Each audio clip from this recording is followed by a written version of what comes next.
Get the latest in Cardinal sports. Benny Rogers brings you the latest in scores and standings throughout the region. Cardinal Weekly starts now.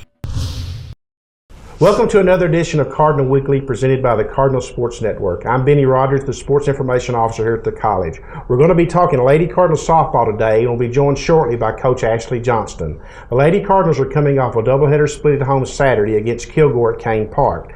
They dropped an 8-7 decision in Game 1 and scored an 8-2 win in Game 2. The split ran the Lady Cardinal season record of 24-17, and they are 4-4 in conference play.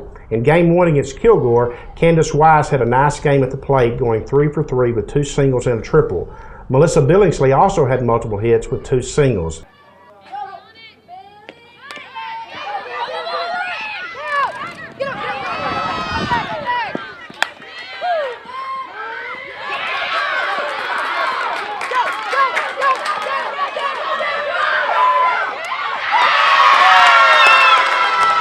Billingsley went 3 for 4 in the second game with 2 singles and a double. Celeste Montoya, Taylor Wilson, and Wise had 2 hits each. Wise and Taylor drove in 2 runs each. Saturday's doubleheader was also the Lady Cardinals' participation in Strikeout Cancer, which raised money for a local fund in the battle against cancer. Though the final total is yet to be announced, it's expected the Lady Cardinals in college reached their goal. The Lady Cardinals are scheduled to travel Saturday to Mount Pleasant to face Northeast Texas Community College in a doubleheader at 1 p.m.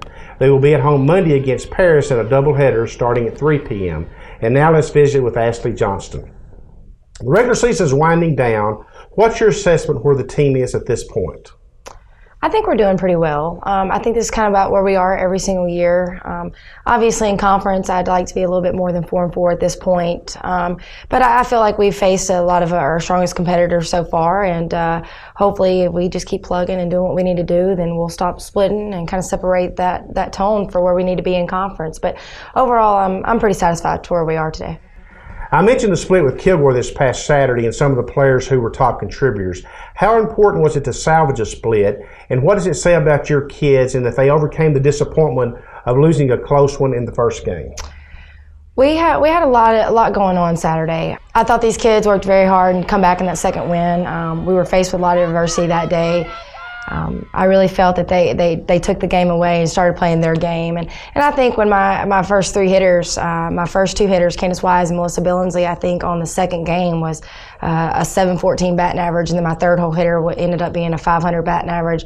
My 4-hole hitter kind of slumped down a little bit this weekend, but she's been doing a great job for the team throughout the rest of the season. So other kids really picked up her slack this weekend, which really helped us produce wins.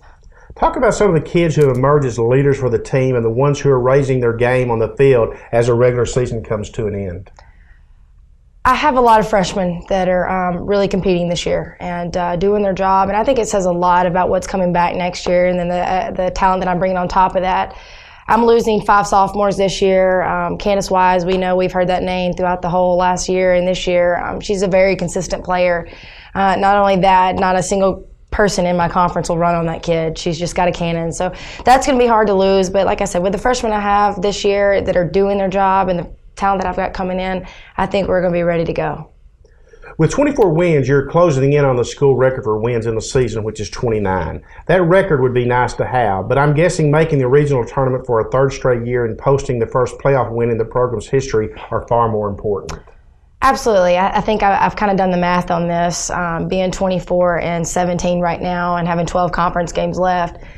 Even if we split those conference games 6-6, it still puts us in 4th place in the conference, and then I get my 30 wins that tops the past few years. So hopefully either way I can't lose. But, I always say a great season's 30 wins or more. So to be able to place that knowing all the adversity that we have fought through this year as a team would be great.